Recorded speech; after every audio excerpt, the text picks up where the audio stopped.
can hear all the cheering already. Oh.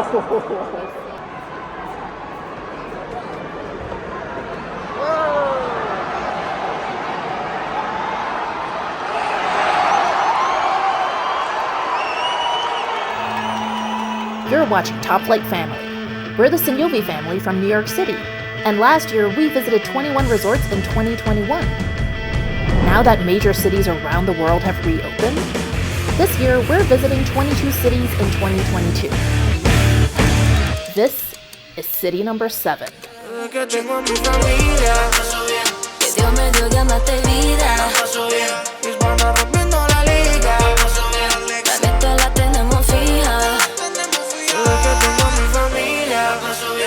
Dios me dio, llamaste vida.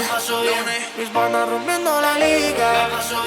La neta la tenemos fija, la tenemos fija.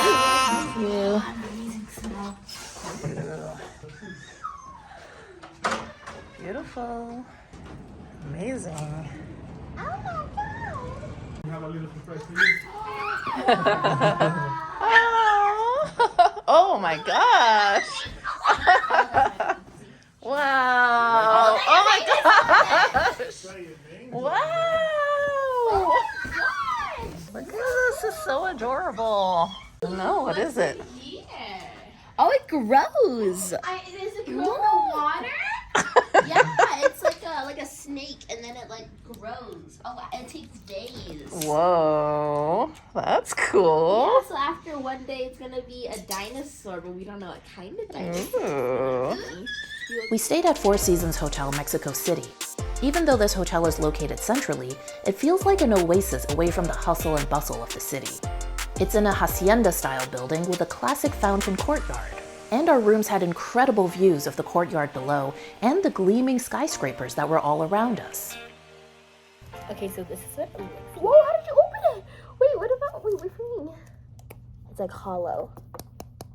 And that's gonna be like a bathroom. Okay, it's like these veiny things. Okay, 3, 2, 1. It's at the bottom now. We should label them so we don't get mixed up. You guys, it's been like 2 hours maybe, and the eggs have already opened a little bit. This is my egg. It looks like cake. It looks really weird. Oh wait, you see that wait, oh look at the purple thing. All right, so we're settled into the beautiful Four Seasons, Mexico City. What do you think so far? Room is gorgeous. So we are going on a food tour. We're excited. We're gonna eat everything. Tacos. I'm sure it's not just tacos. It's gonna be tons of stuff. We're excited and I'm hungry. Let's go. We took the My Love for Tacos tour with Food Adventures Mexico. Along the way to our first stop, our guide Abraham shared with us a brief history of the city. Mexico City was founded in the 1300s by the Aztecs, then was taken over by the Spanish in the 1500s. So the Europeans came with smallpox and firearms that helped a lot. The rest of the story is pretty well known. They conquered the city. They built a lot of buildings that you can see all around here. In 1821, Mexico won its independence from the colonial powers. So Mexico City has been an Aztec city, then a Spanish city, and now a Mexican city. All of these different cultures and periods overlap to create a completely unique urban landscape. Because the entire city is actually built on top of a lake, much of the city is sinking. There are some buildings that you can tell totally that they're kind of tilting or sinking actually. While the sinking is imperceptible in many parts of the city, experts calculate that some areas are sinking as much as 20 inches a year. And in the next century and a half, some parts could drop by as much as 65 feet. One thing that's incredible about Mexico City is that you don't have to leave the city to see Aztec ruins. The ruins of Templo Mayor, which was the main temple, are right here in the center of the city. Oh, this is the Mexico City gold soup. Nice. Just like in Dubai. Just like in Dubai. Gold soup. Yes.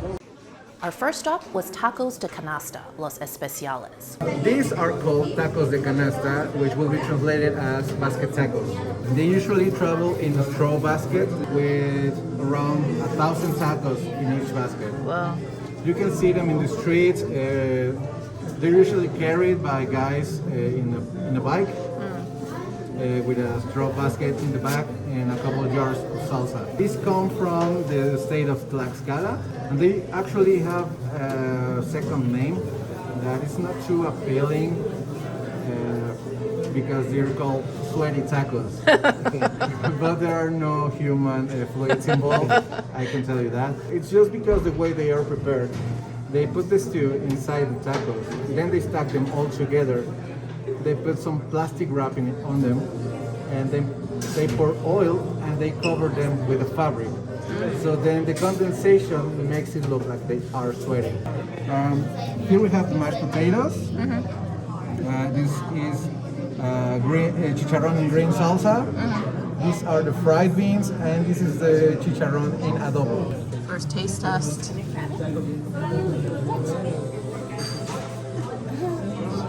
Oh, it's good. It's like real flavorful. It's got a lot of flavor in there. Okay, so as you can see, it's very greasy, orange. Or sweaty. Oh yes, or sweaty.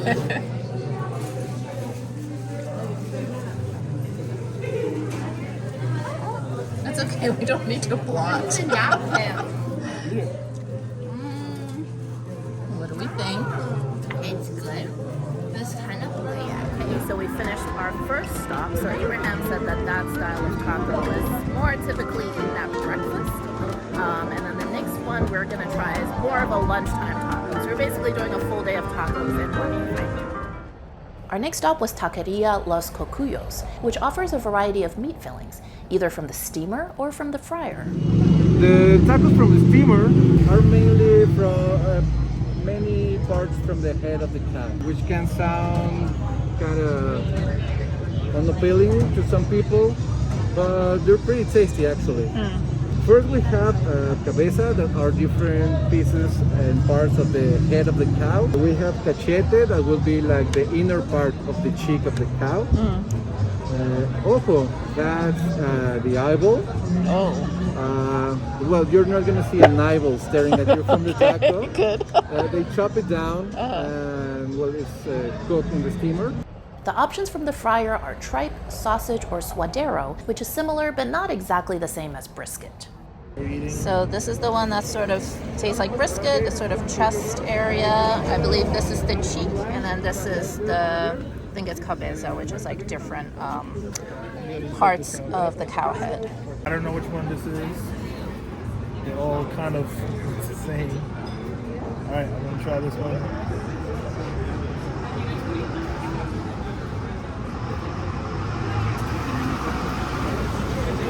Oh, good. And Abraham also procured a side of one of my favorite Mexican foods, cactus, or nopales in Spanish. Then we headed right next door to El Huequito Bolivar, which specializes in what is arguably the most popular type of taco in Mexico City, tacos al pastor.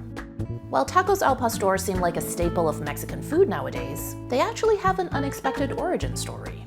Al pastor tacos have a very, very noticeable influence with the Mid-Eastern foods, especially with the kebab and the shawarma, since Mexico had a heavy migration from people from the then still existing Ottoman Empire. So a lot of mainly Lebanese communities that actually still exist. For example, the richest man in the country is from Lebanese descent. Is that Carlos Slim? Carlos Slim, yeah. So the origin would be, like I said, the shawarma and the kebab, that where they put the pita bread and then the lamb meat in it. But we believe Mexicans still try to fold it as a taco, so they started making the thinner pita bread until it was replaced with tortillas. And then they changed the meat of the lamb for pork meat. Well, since the Europeans brought us the pork meat, we just fell in love with it. While most places will cook the pork on the grill after slicing it off the rotating spit, this restaurant does it differently. Because they just slice the meat, put it in the tortilla, and then they seal it and let it warm for a little bit. It has the salsa on there. That's what it looks like. You can taste it, and it's a different preparation from many other taco places. Cheers! So Abraham specifically recommended this beer because he thinks it goes really well with this specific taco, and like, oh my god, it's like a match made in heaven. It's like perfect flavor pairing. So props to you, Abraham. You know what you're talking about. Abraham told us about another popular Mexican dish that has an interesting backstory. It's called pozole, that used to be cooked with actual human flesh, mainly the limbs and the head of conquered enemies, because the Aztecs believed that they eating them will give them strength, the best warriors from the other armies had. Some cannibal people say the taste of human flesh is pretty similar to pork. So I can tell why probably the Spanish people changed the ingredients from human flesh to pork, and then we as Mexicans love it. By the way, Abraham is also a tattoo artist, and if you'd like to check out his work, I'll link his Instagram account below. Good morning, we are on our way to breakfast. Last night's taco tour was amazing, absolutely loved it. So far, I'm really loving Mexico City. It's just got a really cool vibe. So today we are going to do a little tour of the historical center of the city to see all of the famous buildings and all of that, so I'm really looking forward to that. We booked this tour on Airbnb Experiences, and our guide Martin began by giving us an overview of the city's history. So Mexico City is the oldest capital city in the Americas. It is around 700 years old. It was founded by the Mexica tribe of the Aztecs. When the Mexica came here, all of this was a lake. So they built their city in a swampy island in the middle of the lake. So we have to imagine the Aztec city like Venice, full of canals and canoes. That's how the Aztecs used to live. And the original name of the city was Mexico Tenochtitlan, which was not easy to pronounce for the Spaniards. That's why it changed to just Mexico. At this point, you may be wondering, why on earth would anyone decide to build a city on swampy land on top of a lake?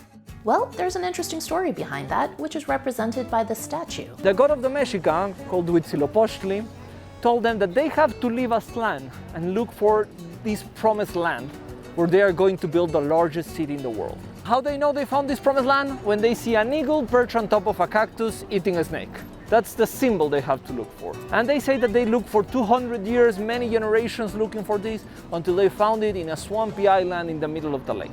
The Spanish destroyed the original Aztec city when they invaded, but you'll still find pieces of the original city all around. The building that houses the Museum of Mexico City is a good example of this. So when Cortés came here, they said Mexico City is going to be the capital of this new. But they had to rebuild the city first because they destroyed it in the conquest. And because this was an island, there were no material to get, so they reused the material from the Aztec buildings. The best example of reused Aztec material is the cornerstone of this building. You can do it from the front. This is an Aztec feathered serpent. This is an original Aztec sculpture. You see the nostrils, the fangs, the tongue, and this one has feathers instead of scales. At first, the Spanish wanted to destroy all of the Aztec sculptures, but with time, whenever they found one, they were like, oh, this is nice, I'm going to keep it and show it off. So when they remodeled this house, they found it and they decided to show it. This building also has strikingly beautiful doors, and there's an interesting backstory there too. Both the Philippines and Mexico were part of the Spanish Empire. The Philippines were so far away from Spain that their closest contact from the Spanish world was Mexico. So that made them very close to Mexico. That's why we Mexicans have a lot of Asian influence, especially in the food. We eat a lot of rice and a lot of fruits from South Asia. The most famous is the mango that everyone says, oh, Mexico has great mangoes. The mangoes are from the Philippines. Also, the Philippines is a tropical country, so their wood is very good for making doors. We walked over to the main square of central Mexico City. The official name is Plaza de la Constitución. No one knows it by that name, so don't ask for it when you're looking. As for the Zócalo, Zócalo means the base of a statue, where you're going to build a statue. So there was this president called Santa Anna that wanted to build a huge statue with the history of Mexico here. So he destroyed the plaza, he built the Zócalo, And then the Mexican-American War started, and there was no money for a statue. But the Zócalo stayed there. And then everyone started calling that place, let's go to the Zócalo. Eventually they took the Zócalo out, but the name stayed. And now every square in Mexico is usually known as a Zócalo, even though they never had this thing. On the north side of the Zócalo is the Metropolitan Cathedral, which was built over a period of nearly 250 years. The bigger the building, the faster it's going to sink. And the cathedral is one of the biggest buildings, so it's sinking very fast. So by the time they finish it, it was already sinking. From the front, the cathedral is straight. Once we go inside, you're going to see that it's not straight. It may not have been straight inside the cathedral, but it was incredibly beautiful.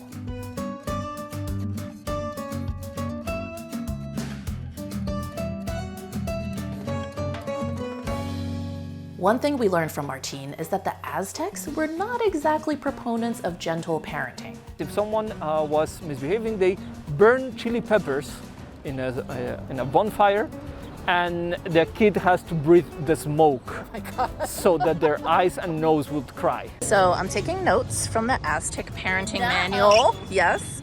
Chili pepper smoke and sharp agave leaf tips. And if someone told a lie and their parents find out, they had to put a needle through the tongue of the kid so that they don't speak lies.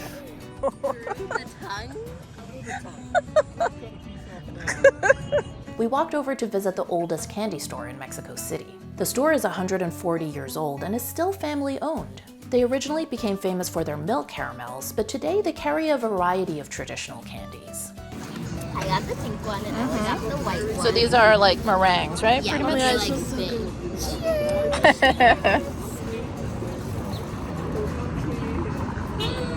Ooh, oh, looks very fresh. I was like, cotton candy. If you ever go to the store and you get these little things, don't take a bite. Yeah, do not bite into them because it's like a really thin shell, and then there's like liquid inside. It's like a gusher. Yeah, but it's crunchy. So yeah. You guys are probably like, OMG, you guys are eating so much sugar.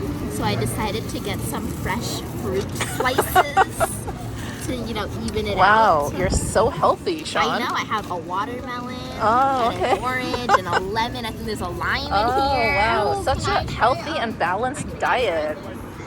Yeah, so You're eating plant-based, I am. right? I'm a full keto vegan diet, and I think everyone should just follow along. You know, Oh, it's yeah. it's life changing. It's just a different lifestyle. Yes, you know? it's only some people can do it. Yeah. But if you can, it's a blessing. Yeah, that's why your skin is so glowing. Yes. Yeah. Yes. Do anything. Martin took us to this incredibly ornate building and asked the girls to guess what it was. I think it's a house. A house? You think a hotel? Okay. Is it a museum? Martin, tell us, what is this? It's the post office of Mexico City.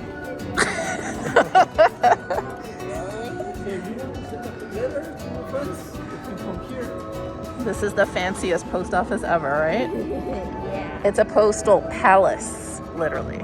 By the way, our family is visiting 22 cities in 2022, and Mexico City is the 7th one we've visited so far. Be sure to subscribe to our channel so you don't miss out on the next city we'll be visiting. I know you've been looking for this. I just got a little bit so I could try some with and some without.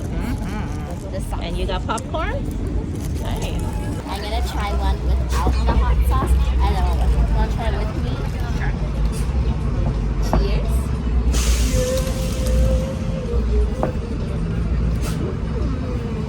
You like it?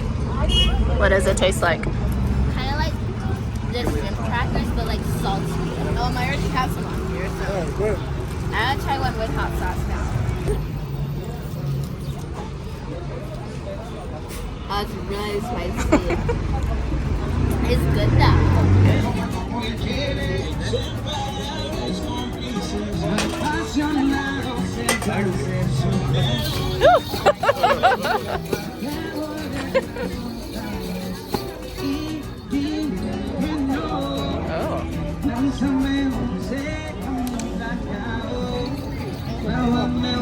Oh, it's not in English. Okay, we'll need some Google Translate. Yes. We are having lunch at Sanborn, and we ordered the same Bohemia beer that we had last night, but they serve it a little different. Yeah, so she has, this tastes like lime juice or something with a salted rim. So just say you put a little bit of the beer in there and you drink it. So Yeah. it looks like this. All right. Let us know how it tastes. It's like a lot brighter. So if any of you guys are familiar with this style of drinking it, please drop a comment and kind of explain, because Brand new to us. We didn't know. we don't really know what's going on here, but it tastes good. So. All right, this looks so good. Serge, what'd you get? Burrito pastor. Oh, nice. And this looks amazing. I got pozole, which is the famous Mexican stew that used to be made with human meat, but is now not. It's chicken. Ella, it's chicken. It's chicken. And tacos. Which Chicken look like tacos. We just got back from the pool. That's why we're in our swimsuits and stuff. But I want to show you guys the eggs. I think we made some progress. Look at my egg, bro. It looks like, I'm gonna touch it. It looks like, it's all shriveled. It's supposed to get, it's gonna get like bigger, but it's like really not. I think this is the one with the baby arms. Oh, this is pink. Mine is really hard, but hers is like really soft. Yeah, it's like squishy. So the girls have been dying to go on one of these. And so we're just negotiating right now. We're gonna pay in dirhams. No, we're not paying in dirhams. We have to pay in pesos. We're paying in dirhams. No. Dirhams, yeah.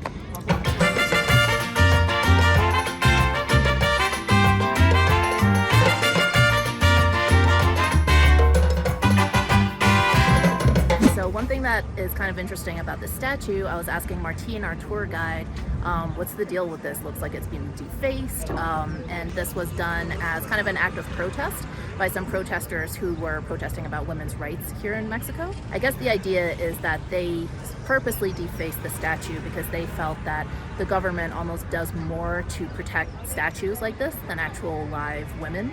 And then the people that would normally be in charge of like removing this paint apparently have decided, kind of in an act of solidarity, to not remove it and kind of to see how long it's going to stay. So one thing that we've definitely noticed in Mexico City so far is that it's a very, very politically active place. We've only been here a couple days, and there's been so many protests that we've seen on various different topics, some women's rights, some that seem like maybe labor rights. So definitely a very politically active place. Okay, so we just walked around, found this random spot. Seems pretty good. They got pastor, which, you know, we're all about that pastor life. And I ordered everything in Spanish. Yeah. Hope it's gonna come out good. Serge is like, we never even knew he could speak this well, so he's been holding it down. Tacos all around. Except for you. So I got pozole again, and this one should be the pork one, I believe. Yes, my human soup. Y'all are something. This is like, Human soup, human soup. That's actually more of a stew than a soup. Hey, so we're here at a churro place that Abraham recommended. It's called El Moro. It's supposed to be one of the best churro places in the city. I think there's a few different locations. But specifically, he said we should try the consuelita, which is like an ice cream sandwich, but instead of cookies, it's like churros.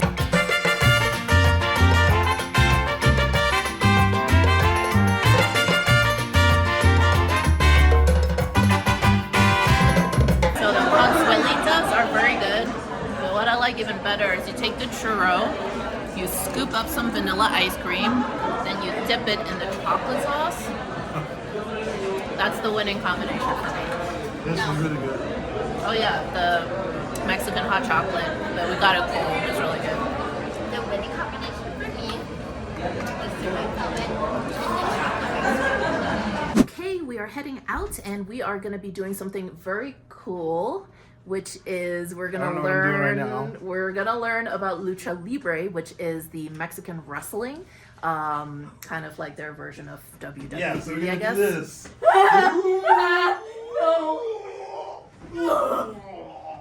No, we're not gonna do that, but we are gonna make our own Lucha Libre masks.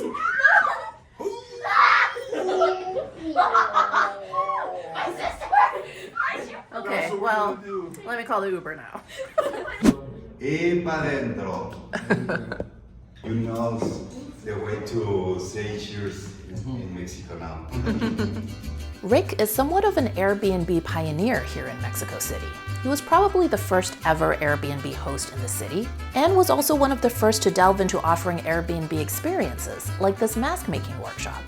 He began by giving us a brief history of Lucha Libre, and then got us started on making our Lucha Libre masks. Lucha Libre can be traced back to the late 1800s, when Mexicans invented a new sport by adding freestyle movements to Greco-Roman wrestling.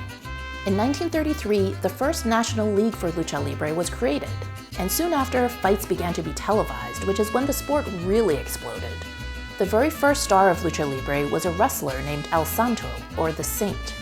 He always wore his signature silver mask in public, and he was even buried in his mask.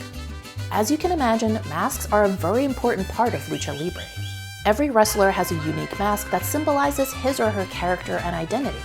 If a wrestler removes another wrestler's mask, that is considered the ultimate form of humiliation, and the wrestler who does the removing gets disqualified. Sometimes, wrestlers who have been unmasked will continue to wrestle, and unmasked wrestlers often have long hair. So it's not uncommon to find special matches where mascara, or masked wrestlers, go up against caballera, or long-haired wrestlers. If the masked wrestler loses, he gets unmasked, and if the long-haired wrestler loses, his hair is cut off. Essentially, they're putting their mask or their hair on the line as a wager. Serge rocking the hot glue gun. This is usually the girls' domain. I'm not the craftiest, but it's looking pretty good. Oh. Wow! Let's see. Wow! Looks so good. Presentamos a los luchadores campeones de Brooklyn, Nueva York. La Araña, el Rompecorazones, Velocidad, la Chinita.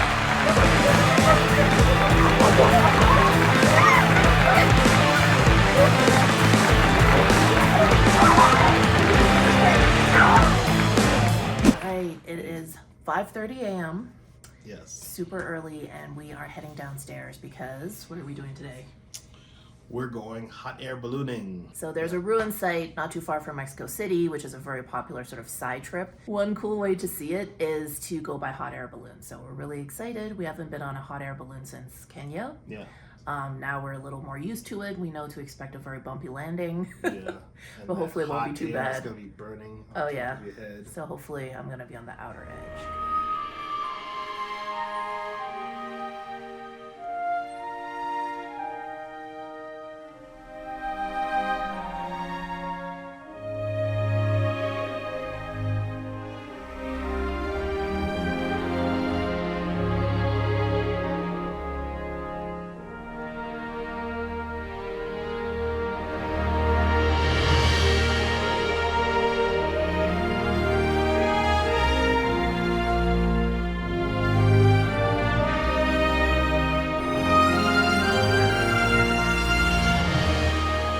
This was like the smoothest landing ever. Very different from Kenya. But I mean, it's because you have people on the ground to help out. And it's a smaller basket also. Yeah, but yeah, this was like smooth, man. Oh, yes. Very smooth. Such a cool experience. Gracias. Woo! Thank you.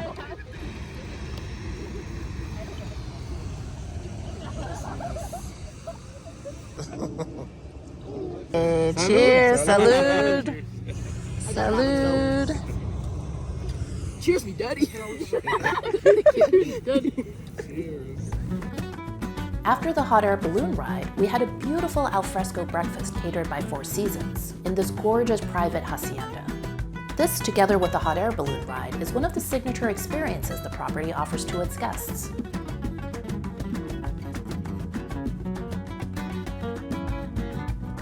Hey guys, so I just want to introduce you to our friend Grace.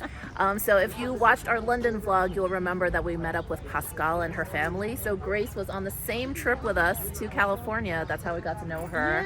Yeah, it was amazing. It was, and we've been wanting to come and visit you in Mexico City for so long. Grace did come and see us in New York, which is nice, and we're finally here. So we're having lunch here. What's the name of the neighborhood again? Coyoacán. We're Yes. in Coyoacán, and there's a lot of nice places to have food and to walk around. Yes, and this is where Frida Kahlo lived for a long time, right? This was sort of famous. Frida and Diego. Yes.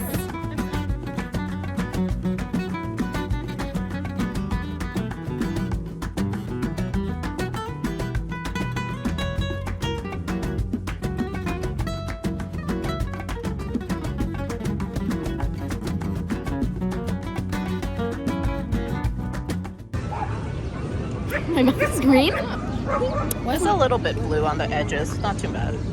Wait. I've seen you guys worse with all that gross food coloring in your candy. We went to the movie theater and they had like this special slushie. This is when Adam's Family came out, like the first one, and it was like black. So then our mouths were black. After learning so much from Rick about Lucha Libre, we wanted to go and attend a Lucha Libre fight. But first, of course, we had to fuel up. The plan for this night was to start with some cocktails and fancy tacos, so we met our guide Carolina at Polpo, which is an upscale tapas bar. Then we headed over to Taqueria La Roma for some street tacos. Spices. This one has habanero in it. Please, spicy. Okay. You always put lime in your taco. Okay. Here's a pastor, which is the one with the pineapple. And then the other one is a short rib with chorizo. Okay. Thank you. Hit me with some lime. All right.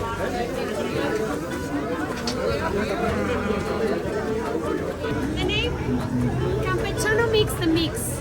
Oh, okay. With chorizo and other meats. Okay. So that is a campechano, but the base, the short rib in Spanish, is el suadero.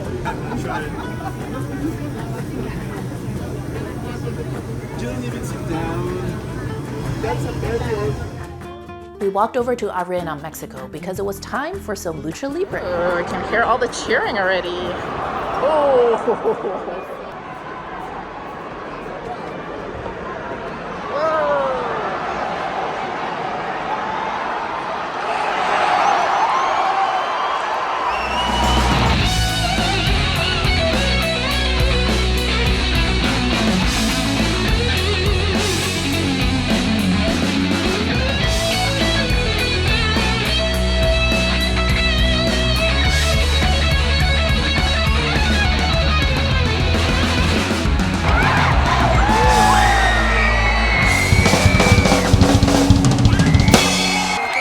Okay, that was city number 7 of the 22 cities we're visiting in 2022. If you'd like to check out city number 8, just click that video right there. If you haven't already, please subscribe and turn on notifications. And follow us on TikTok and Instagram at Top Flight Family. Thanks for watching, and we'll see you in the next video.